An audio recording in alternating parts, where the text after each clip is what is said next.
Estava conversando com o Dr. Ricardo, que realmente temos um pequeno problema nos nossos países para determinar o nível do estresse oxidativo que pode ter uma pessoa. Porque tem vários parâmetros para saber quais são os estresses oxidativos, parâmetros de laboratório, mas nenhum desses fazem os laboratórios aqui, tampouco na Venezuela, em toda a América Latina. Só fazem na Alemanha, na Itália, na maior parte não fazem no México. Então, clinicamente, como nós podemos saber o nível de estresse oxidativo? Quais são os parâmetros clínicos que podem indicar que a pessoa está em estresse oxidativo, maior ou menor? Então, temos é o cansaço. Lembremos que a pessoa, se está em estresse oxidativo, vai ter problemas celulares gerais, tá?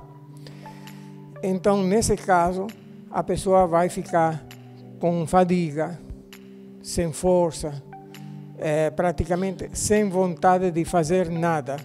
Qualquer coisa que vai fazer, vai sentir cansaço, vai sentir falta de vontade de fazer as coisas. Esse é um parâmetro. Outro parâmetro é o cansaço. Começa a fazer alguma coisa e se cansa com muita facilidade. Então, já aí tem problemas.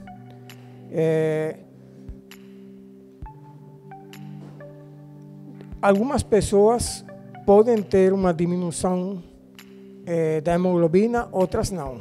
Depende da condição da pessoa, o metabolismo, a altitude onde a pessoa mora. Mas, basicamente, podemos ver isso, podemos ver uma diminuição da pressão arterial. A pessoa vai ter com frequência aumento da frequência cardíaca, vai ter uma taquicardia leve. Isso é parte dos indicadores clínicos do estresse oxidativo. Então, estamos falando da parte do estresse oxidativo, mas não todas as doenças que vamos tratar com ozônio vão ter estresse oxidativo. Então, uma pessoa que chega com esses sintomas, fatiga fácil, dificuldade respiratória, sem uma manifestação real de um problema respiratório nem bronquial. Com, às vezes, sono permanente, a pessoa, por qualquer coisa, ela quer dormir, ela está sentada e dá sono, ou quando vai dormir, então tem insônia, não pode dormir. Quando dorme, o sono é inquieto, irregular. Então, já isso está indicando certo grau de estresse oxidativo. Tem outras pessoas que têm problemas degenerativos, então não manifestam estresse oxidativo, mas têm problemas degenerativos, articulares, sistêmicos. Então, vamos tratar também por esses problemas, contudo que a pessoa não tenha estresse oxidativo importante. Não podemos catalogar o estresse oxidativo como está catalogado aqui, em baixo, meio ou alto. Ou seja, baixo, meio ou intenso. Não podemos, porque não temos parâmetros de laboratório. Então, temos que trabalhar exclusivamente com a clínica. Por isso é importante olhar o paciente, conversar com a pessoa, perguntar os sintomas, prestar atenção ao que a pessoa quer falar. Então, vamos continuar. Quer acrescentar alguma coisa, doutor? Doutor Ricardo. O problema é isso, você não consegue fazer.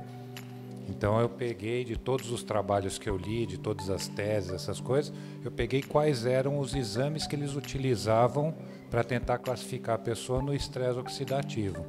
E deu mais ou menos, eu não lembro, Vânia, se são 8... porque tem, assim, VHS, proteína C, São seis ou sete Isso. parâmetros. Então, assim, VHS, proteína C, alfa-glicoproteína é estresse inflamatório, então você pode usar isso também. Mas os específicos são em torno de 6 ou 7, ou um pouco mais. E aí eu passei para a Vânia chegar a Vanessa, desculpa, para checar nos laboratórios. E nenhum faz, entendeu? Então, assim, não tem jeito da gente descobrir isso por laboratório, você não tem como classificar. Então você teria que mandar para fora, para algum país que faça isso daí. Então o nosso parâmetro tem que ser olho no olho, pergunta, investigação clínica, para você tentar ver o melhor que você pode fazer e não começar às vezes com uma dosagem muito alta, se você não está seguro que o paciente está em boas condições para começar o tratamento. Não todos os casos apresentam aumento da proteína C reativa, mas geralmente tem um aumento pelo menos leve ou importante da proteína C reativa. E alguns desses casos têm aumento da velocidade de retrosedimentação, da sedimentação dos glóbulos. Então, podemos encontrar de laboratório apenas esses dois parâmetros. Alguns casos podem ter uma diminuição da hemoglobina, mas não é importante. O mais importante é a proteína C reativa e a velocidade de eritrosedimentação. Tem alguns casos que os eosinófilos aumentam, outros estão normais. Desses todos, o que é o mais interessante que se a gente pudesse fazer aqui era campeão, que é o que o Dr. Pedro sempre gosta de falar, chama Oximint.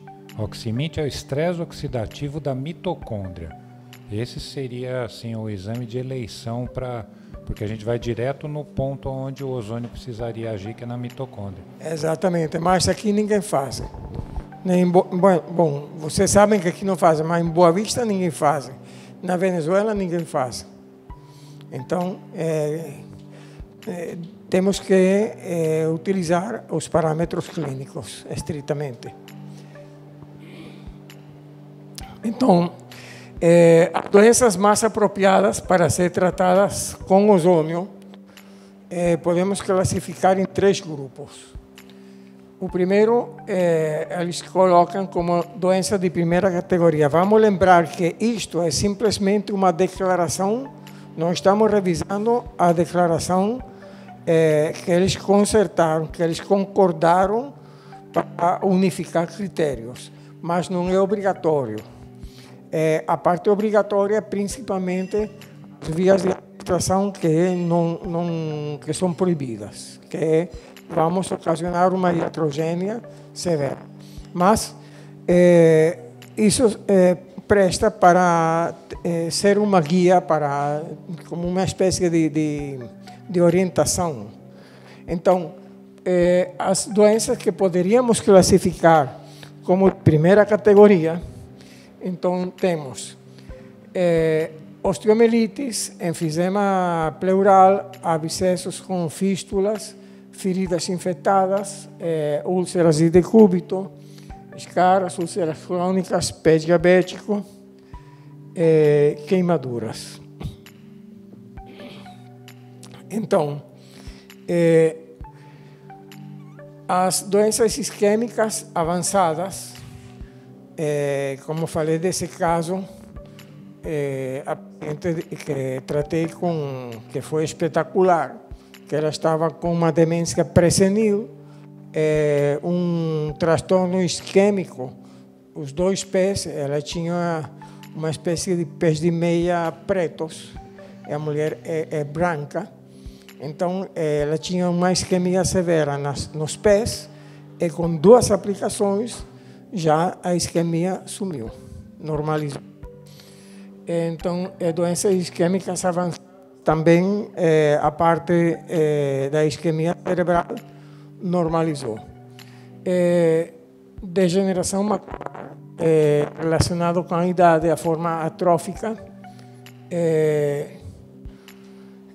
Nesses casos, a oftalmologia clássica não resolve, mas o ozônio pode resolver. Doenças ortopédicas e osteoartrose focalizada ou localizada.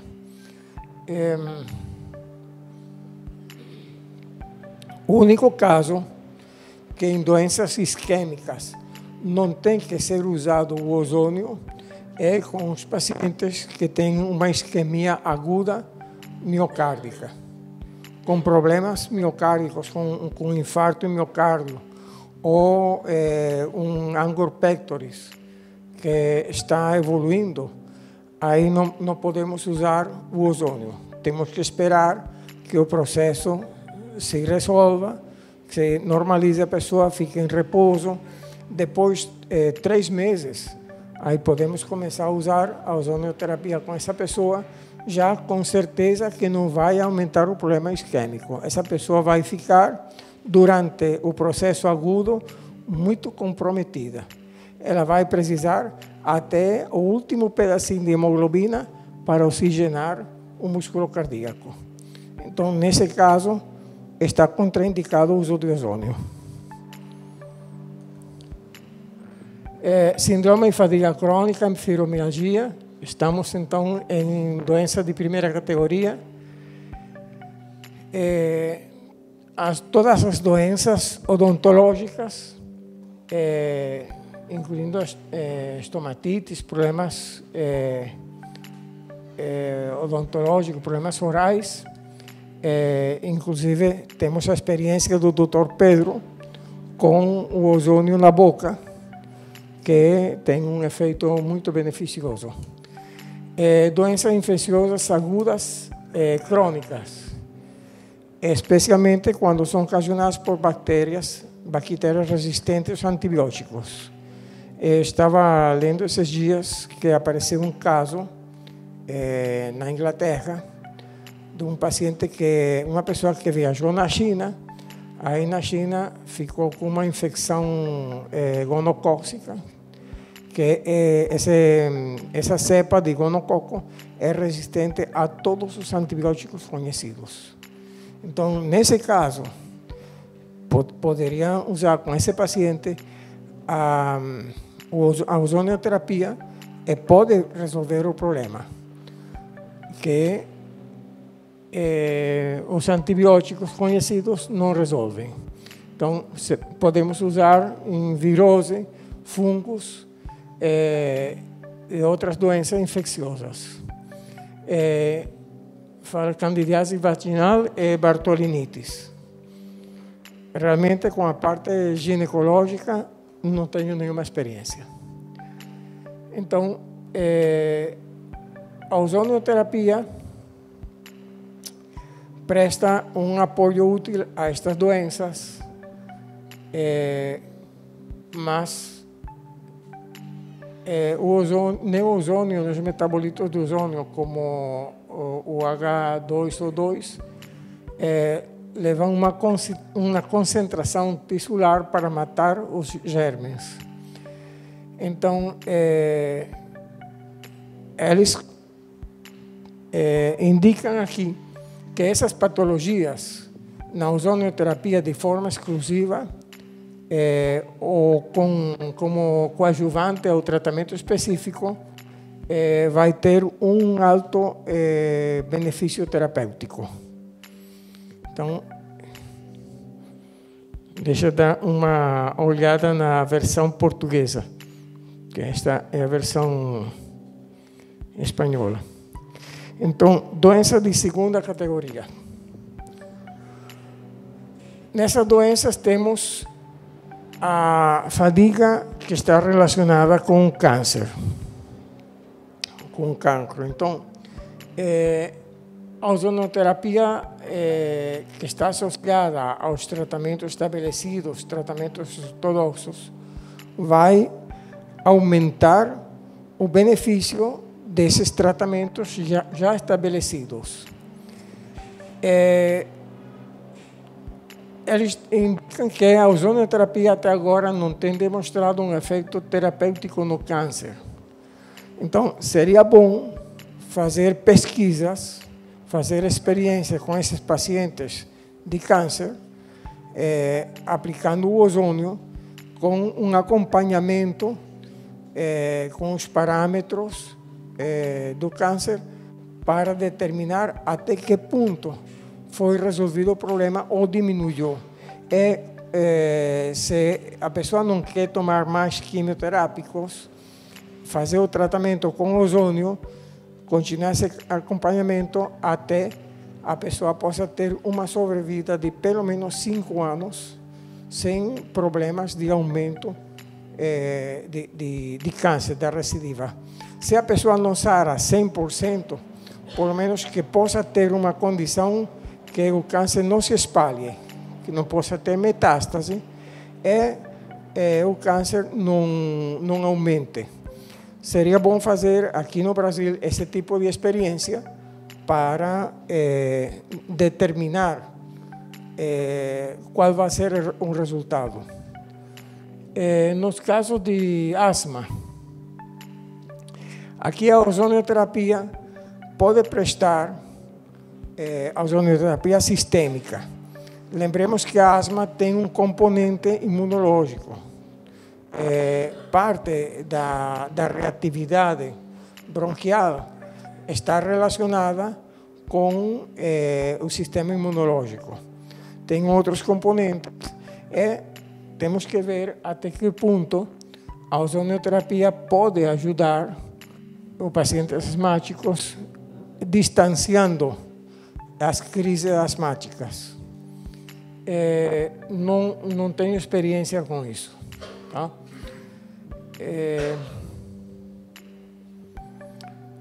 Eles indicam que este tipo de terapia coadjuvante em processo de asma vai ter um alto êxito terapêutico.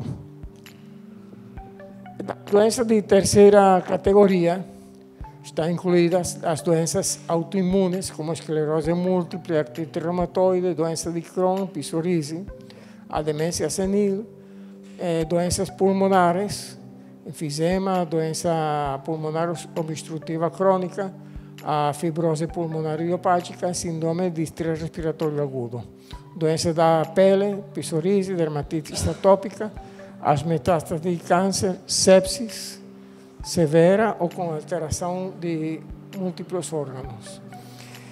Então, nestes casos, tem que ser combinado o ozônio com os tratamentos já estabelecidos.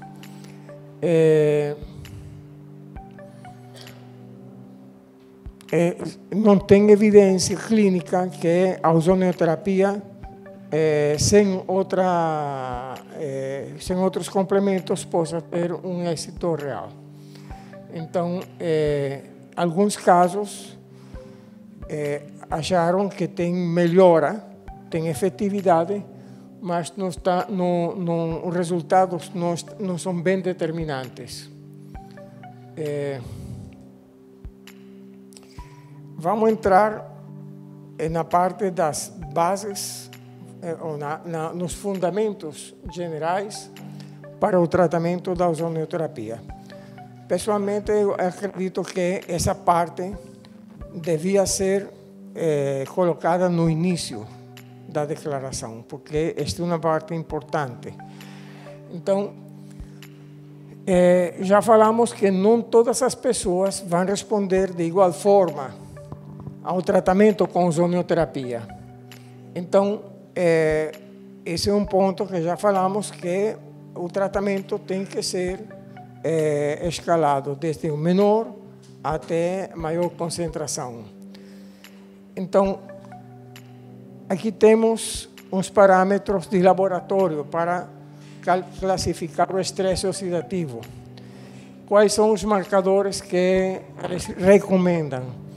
O malonildialdeído, catalasa, o superóxido dismutasa, glutatión peroxidasa e outros indicadores da atividade antioxidante. Mas não temos nenhum desses. Então, seria bom para o futuro nós ter um laboratório próprio que possamos utilizar esse tipo de marcadores, que podamos fazer esse tipo de testes. E todo o pessoal que trabalha com ozonioterapia, aí poderia mandar o paciente fazer os testes nesse laboratório. Seria interessante essa ideia. Então, temos que os pacientes podem ser catalogados conforme a resposta dele em 3 tipos. Os pacientes que respondem normalmente, que respondem bem. Outros que têm uma resposta excessiva e outros que têm uma resposta muito baixa. Então, temos fatores que não podemos controlar e dependem da constituição do paciente, do seu metabolismo e as características com que a doença se manifesta na pessoa. Outra coisa que é muito importante, vamos ter claro, a ozonioterapia é um ato médico. É como todo ato médico, tem que ser praticado, realizado por pessoal qualificado, por pessoal médico qualificado. Então, feito com rigor científico. Não quer dizer que o pessoal de enfermagem não pode participar, mas estar na frente, cuidar as costas do pessoal de enfermagem tem que ser um médico, que tem que ser a pessoa responsável. Então, igualmente, por exemplo, em hemodinamia, por exemplo, tem pessoal de enfermagem que trabalha com hemodinamia, mas quem é responsável desse pessoal é um médico. Então, tem pessoal de enfermagem preparado para trabalhar com isso, mas sob a direção do médico. Na ozonioterapia tem que ser exatamente igual. Tem que ter um médico responsável, porque é um ato médico, tem que ser feito com um rigor científico para evitar produzir efeitos adversos, efeitos indesejáveis. Então, portanto, para esse tipo de terapia, os ozonoterapeutas têm várias características que os centros médicos onde vai ser praticada a ozonoterapia, isso é em países onde já está regulamentada, está aceitada, então eles têm que ter cumprir os regulamentos. Aqui no Brasil não está regulamentada. Então, esse é um problema que quem trabalha com ozonioterapia tem que ter cuidado de fazer as coisas bem feitas, e para isso tem que criar protocolos e se ajustar estritamente aos protocolos. Tem situações, tem pacientes que temos que ter certa flexibilidade. Então, os protocolos têm que permitir a flexibilidade na terapia desses pacientes, mas temos que ter protocolos para que o tratamento possa ser bem controlado. O centro tem que dispor de um médico que seja formado, com experiência em ozonioterapia, que seja o responsável, como já falei. Utilizar equipamento apropriado para generar e aplicar o ozônio. Esse equipamento vai ter que cumprir com certas normas internacionais, que já está determinado quais são essas normas, como o equipamento tem que ter as proteções adequadas para garantir que a mescla de oxigênio e ozônio que vai sair do equipamento seja correta.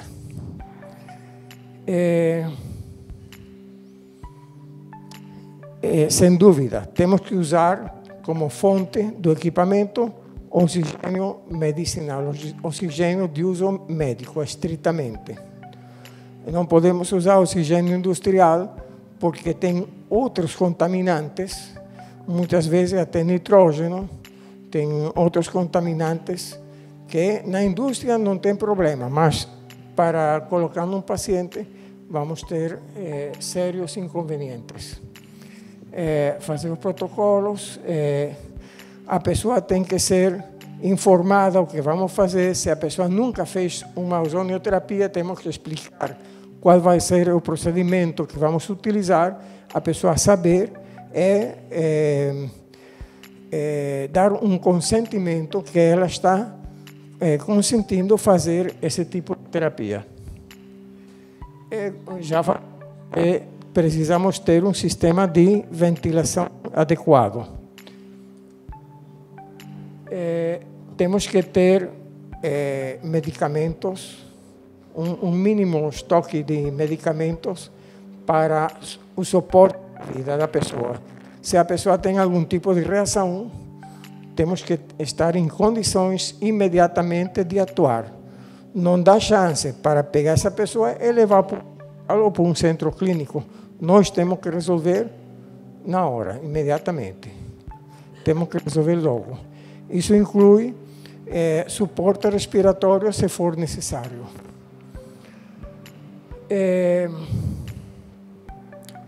Já esta parte da aplicação intradiscal tem que ser um quirófano ambulatório, tem que ter anestesiologista, tem que ter pessoal de enfermagem de apoio.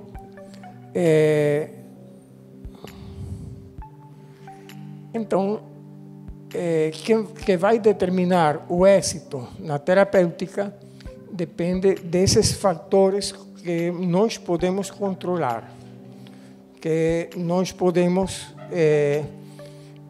determinar, que são a preparação técnica científica, o método que vamos utilizar, a qualidade do ozônio, a boa prática médica que vamos ter, e os fatores não controláveis são a condição do paciente e a condição da doença. Então, cada pessoa tem um metabolismo diferente e a doença vai ter ou maior ou menor intensidade. Então, esses são fatores que nós não podemos controlar. É a parte não controlável. Os outros fatores são controláveis. Preparação, condição do oxigênio, do ozônio, a qualidade do ozônio que vamos usar, um método de aplicação e o ambiente onde vamos fazer a nossa aplicação. Alguma pergunta? Alguma dúvida? Não é dúvida, mas eu queria só que o Dr. Pedro complementasse, porque ele me ensinou isso logo no começo, que a nutrição do paciente é muito importante para o efeito do ozônio. Se o paciente não tem uma nutrição boa, o ozônio não vai ter capacidade de agir como ele deveria. O senhor pode comentar isso? Depois o Dr. João. Dr. Pedro. Eu, você. Não, primeiro você e depois o Dr. João. Bom, com respeito à nutrição, é evidente, a pessoa, para viver, para ter vitalidade, tem que ter um conjunto. É como uma cadeira com 2 pernas, não fica em pé. Com 3 já fica, um tripé já é suficiente. Respiração, que a natureza não permite nem que a gente tape boca e nariz para morrer, para suicidar-se, né? Tem que se atirar dentro de água ou respirar uma coisa que mate. É uma coisa, né? O oxigênio é natural, não se pode deixar de ter. Então entra o modo da pessoa respirar, os problemas respiratórios ou o problema da pessoa estar muito sedentária. Então, oxigênio é importante. Nutrição, porque uma fábrica sem matéria-prima não funciona. E nosso corpo, como é um mecanismo elétrico, ele precisa dos elementos para fazer os contatos elétricos.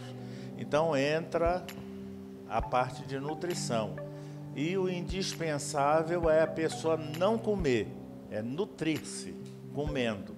E aí então passa-se aquilo que a experiência de vida nos dá, né? As vitaminas, o tipo de alimentação. Então a orientação do paciente, eu exijo que ele cumpra aquilo que eu experimento em mim, faço em mim há 40 anos, eu passo para o paciente. Então, o paciente, repetindo isso, eu tenho certeza que vai dar bom resultado. E, sendo oxigênio importante, a nutrição importante, o terceiro tripé é o estilo de vida. Porque sem estilo de vida não adianta dormir fora do horário, as necessidades não serem cumpridas, as fisiológicas. Viver como se deve viver. Então, esse tripé é importante para o paciente ter êxito no tratamento que a gente escolhe com ozônio. Se não tiver esse conjunto todo, alguma coisa fura, alguma coisa dá de erro. Então, 10 dias vindo lá fazer os procedimentos, nós pedimos que o paciente retorne e vamos avaliar. E conforme a situação, nós modificamos uma coisa ou outra. Mas geralmente a pessoa fuma, toma cerveja, até cocaína já apareceu na história. Eu digo assim não dá. Se o estilo de vida, coisas tóxicas e tudo, o ozônio é coitadinho, ele ajuda, mas tem que ser ajudado principalmente pelo estilo de vida. E a nutrição, indispensável. Com frequência temos pessoas que são maconheiras, mas ninguém sabe. Ou usam cocaína, ou são alcoólatras. A pessoa funciona bem. Quando não deixa de beber umas horas, já fica nervosa. Precisa tomar uma cervejinha ou um whisky, uma cachaçinha. Então, essa pessoa não vai responder na mesma forma que uma pessoa que não bebe. Então, nós temos que investigar a vida do paciente. Médico é pior que padre, que tem que perguntar tudo. Obstetra pior ainda. Então, médico tem que perguntar, tem que saber qual é a vida da pessoa, porque muitas vezes a doença é por causa do desordem, que a pessoa tem uma vida que é toda descontrolada. Tá? Nós encontramos que muitas pessoas trabalham de dia e de noite não dormem, porque estão nas redes sociais, entram na internet, então ficam até 3 horas da manhã na internet, 6 horas, 5 horas e meia, 6 horas estão acordando, porque tem que chegar no seu trabalho às 7 horas e meia e tem 1 hora de trânsito. Então, essa pessoa não pode funcionar bem. Vai ter como consequência, depois de um tempo, que vai ter uma doença. Então o que está falando o Dr. Pedro é importante. Nós temos que ensinar o paciente não apenas comer, mas se nutrir corretamente, não é se alimentar, é nutrir adequadamente, ter um balanço nutricional. Enquanto às vitaminas, utilizar alimentos, frutas que forneçam as vitaminas, porque muitas vezes as vitaminas sintéticas ocasionam alterações. Então, a pessoa, se tem uma boa alimentação balançada, que se nutre com essa alimentação, vai ter os componentes que precisa, não precisa tomar vitaminas sintéticas. Então, essa parte que falou o doutor Pedro é importante. O doutor João queria dizer alguma coisa. Então, na sua experiência, parece mais de 10 anos, quantas vezes o senhor se viu num sufoco assim, de um paciente que o senhor acredita que passou da dose? Em quantas vezes, nesses 10 anos, que o senhor se viu assim, numa situação difícil? Realmente nunca. Nunca, porque sempre procuro ter cuidado. Os protocolos de tratamento são baseados na condição do paciente, sempre começando com dosagens baixas. Para ir aumentando. Para saber a sensibilidade de cada paciente. Sim, só 2 vezes aconteceu com pacientes idosos, aplicando ozônio sistêmico por via intramuscular, que quando eles se levantavam de repente, aí apresentavam uma hipotensão ortostática. Mas se levantavam de repente por conta deles, porque eu dizia, mandava ficar deitado uns 2, 3 minutos, porque eu sou macho, eu levanto de uma vez. Aí levantava, sentava, aí imediatamente eu me dava conta, a pessoa começava a ficar pálida, começava a ter um sudor frio, aí suava, e mandava deitar, barriga para cima, levantar as pernas, levantar os pés, e em 2, 3 minutos passava isso. Mas é por causa do paciente, certo. Conta dele, porque mandava, fica aí, não fico, eu levanto. Certo.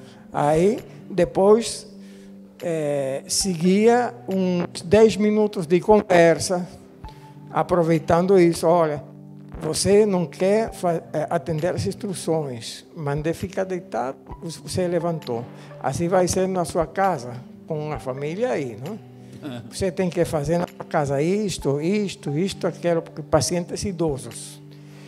Normalmente, nós encontramos pacientes idosos que eles são resistentes a seguir as nossas indicações. Eles querem fazer o que eles querem. Então, quando a família procura que façam as indicações do médico, já eles começam a ter uma briga, porque querem controlar a sua vida,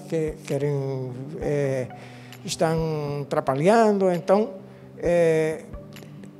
isso é resolvido conversando com o paciente, que a pessoa possa entender a sua condição e por que precisa seguir as indicações do médico. Na maioria dos casos, a pessoa colabora.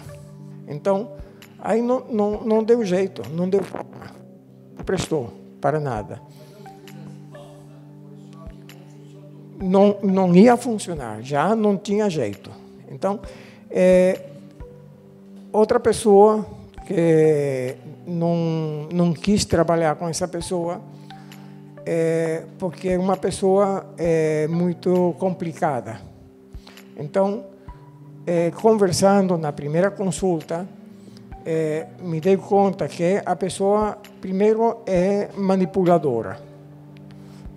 Tenta manipular a família, esse tipo de pessoa que tem já uma alteração da personalidade, que todo mundo está em contra dessa pessoa. Então, estava com uma doença que podia ser tratada com outros medicamentos também. Visitaram vários médicos, a pessoa nunca tomou o tratamento porque esse médico não presta, o outro não presta, o outro não gostei dele, tá? Então, é uma pessoa complicada. O ozônio não é que não ia fazer efeito, o ozônio podia ajudar ela, mas ia complicar a minha vida, tá? Então, que decidi? Falei com os familiares, falei com a pessoa,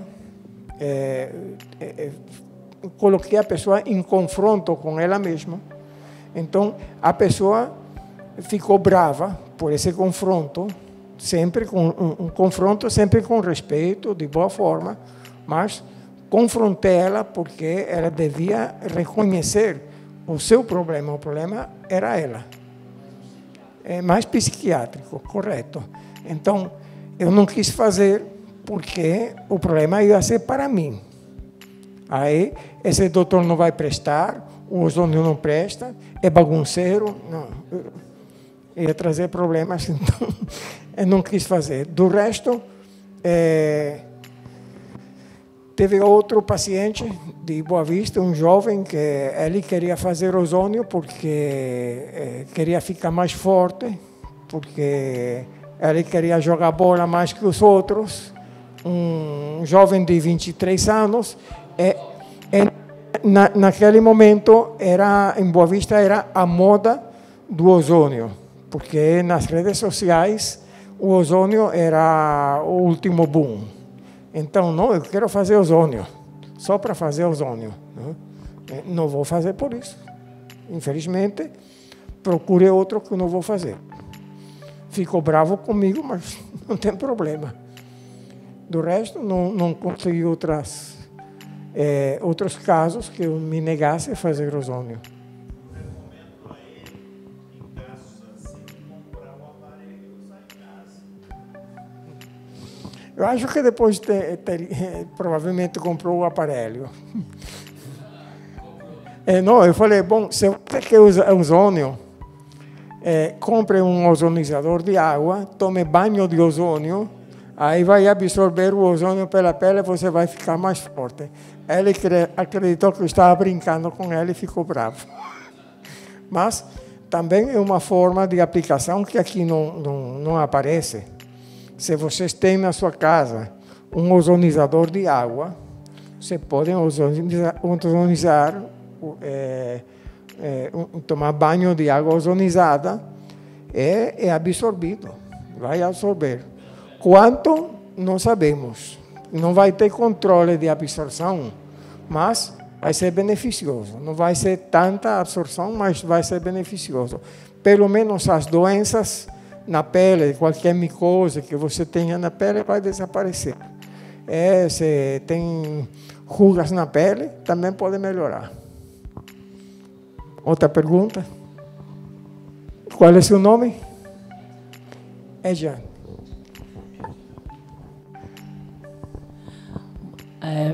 Doutor, foi falado até agora no tratamento do ozônio para melhora e até cura de doenças. Então, no caso, se um paciente chega e ele fala que ele quer fazer um tratamento de ozônio para uma prevenção, sendo que ele não tem nada, isso é válido ou não? Realmente não tem jeito, porque vai prevenir. Se a pessoa tem uma boa saúde, não tem alteração dos seus sistemas, não tem jeito de fazer a aplicação de ozônio. Tenha uma vida boa, saudável, com pelo menos 6 horas de sono, que possa dormir, descansar, evitar usar excesso do aparelho, do telefone no orelho, o celular perto da sua cabeça. É uma alimentação bem equilibrada, é uma vida saudável. Mas se está saudável, para que vai usar o ozônio? Dr. Pedro. Eu geralmente recomendo àqueles que já fizeram ozônio e perguntam se vale a pena continuar, eu digo sim, é o spa.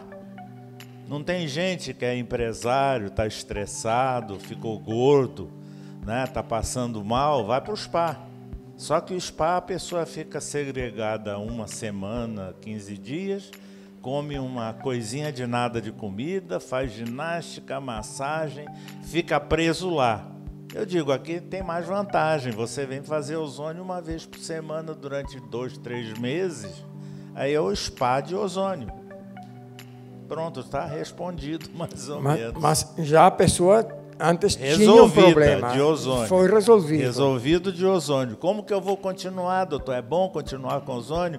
Sim, quando tiver estresse, quando tiver alguma alteração que não seja tipo doença, que já é uma doença, sente-se mal, sente-se nervoso, estressado, em vez de ir para o spa, que é para rico, faz ozônio, que é para pobre.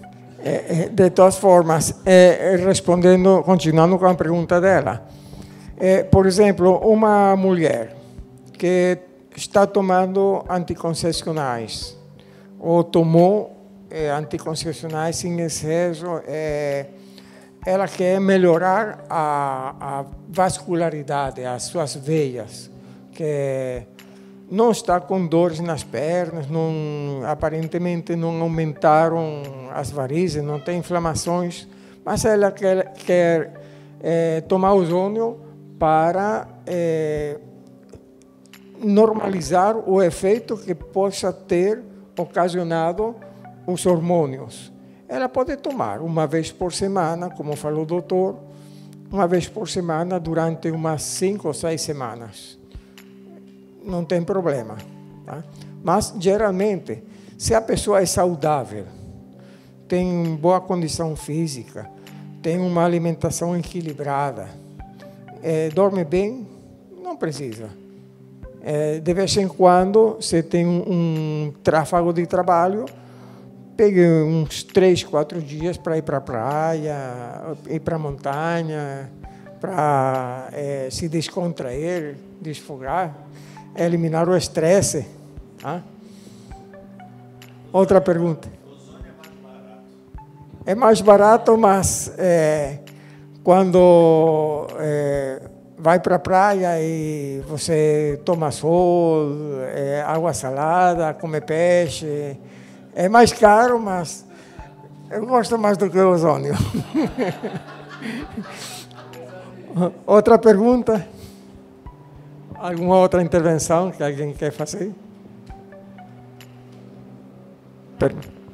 O microfone.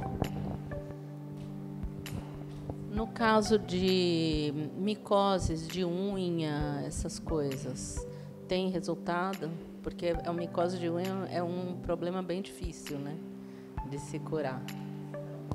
Sim, a micose de unhas é problemático, mas geralmente com ozônio, não, que eu saiba, não tem nenhum efeito. Por quê? É preferível utilizar os produtos antimicóticos que são usados para colocar na unha, e isso vai sarando devagar. Pode usar água ozonizada, pode passar óleo de oliva ozonizado, vai melhorar. Não digo que não vai sarar, pode sarar, mas estou sem experiência nisso. Manuel? O óleo, eu acho que resolve bem, hein? A gente já tem algumas experiências e o óleo realmente ozonizado ele consegue resolver. Entendeu, doutor? Eu tenho uma experiência boa que eu trabalhei em casa de idoso durante 2 anos. Então, os idosos faziam hidroginástica, mas tinham 80 segregados porque tinham micose de unha. Em 1 mês já estava todo mundo fazendo hidroginástica. Com óleo ozonizado. Porque na hora que põe o óleo ozonizado, ele come a micose. Está branco por causa da micose, põe, no dia seguinte fica escuro, porque mata realmente. Eu tenho essa experiência.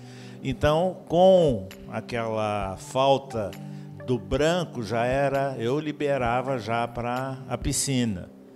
Então, 80 que estavam sem poder, porque não podiam fazer por causa da micose, né, em coisa de 1 mês, todos eles já estavam competindo lá para ter vaga, porque botaram todos os 80 para fazer hidroginástica porque tinha curado a micose.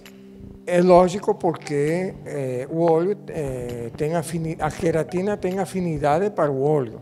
Então, eu acho que o óleo ozonizado é o que pode ser usado nesse caso, mas não tenho uma experiência. Mas é bom saber usar, é fácil de usar o óleo ozonizado, não precisa preparar grande quantidade, basta pequena quantidade, coloca um pouquinho na unha, umas gotas, é pronto. Outra intervenção, outra pergunta? Doutor Ricardo? E o segredo do óleo ozonizado é guardá-lo na geladeira e usar com o dedo úmido. O dedo com a micose tem que estar úmido, senão o óleo também não faz efeito. Os únicos casos em que não houve resposta terapêutica é que a pessoa não usava depois do banho. Eu sempre recomendava, na hora de tomar banho, pega uma curetazinha de unha, põe embaixo da unha, derrama um pouquinho de óleo no dedo e passa em cima da unha e com a curetinha também empurra, de jeito para que o óleo entre embaixo da unha. Dito e feito, resolve. Se a unha não se hidrata, a queratina da unha não se hidrata, não vai entrar o óleo. Doutor Ricardo? Tem uns 2 trabalhos que eu li sobre isso também, que às vezes eles usam até o bag. Então eles fazem como se fosse uma ferida. Você limpa com água ozonizada, põe um bag, deixa os 20, 30 minutos com o bag, depois você tira. Bag é o saco plástico. Mantém em ambiente aquela...